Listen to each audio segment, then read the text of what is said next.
DMDK DMK கூட சேர்ந்தா இது கேம் சேஞ்சா? ஒரு டைம்ல ரூலிங் பார்ட்டியை ஓப்பனா சேலஞ்ச் பண்ணிய பார்ட்டி இப்போ அதே சைடுக்கு சப்போர்ட் பண்ணுதுன்னா கிராஸ் ரூட் வாட்டர்ஸ் என்ன நினைப்பாங்க? விஜயகாந்த் உருவாக்கிய ஐடென்டிட்டி அது ஸ்ட்ராங் ஆகுமா அல்லது வீக் ஆகுமா? பாலிட்டிக்ஸ்ல பெர்மனன்ட் ஃப்ரெண்ட் கிடையாது, பெர்மனன்ட் எனிமியும் கிடையாது. பெர்மனண்டாக இருக்கும் ஒன்று power. M K Stalin already strong base வச்சிருக்கார். அதுக்கு மேல டிஎம்டிகே கேட்ரே சேர்ந்தா சில கான்ஸ்டிடியூஷனிஸ்ல ரிசல்ட் ஃபிப் ஆகலாம். ஆனா யூத் இப்போ பிளான்டா ஃபாலோ பண்ண மாட்டாங்க.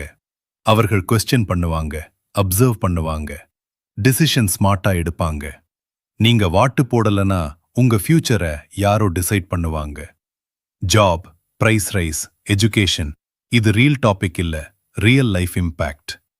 அலைன்ஸ் ஸ்ட்ராங்கா இருந்தா போதாது, பீப்புள் ட்ரஸ்ட் ஸ்ட்ராங்கா இருந்தாதான் வின். உங்க ஒப்பீனியன் என்ன? ஸ்மார்ட் மூவா, ரிஸ்கி மூவா? கமெண்ட் பண்ணுங்க.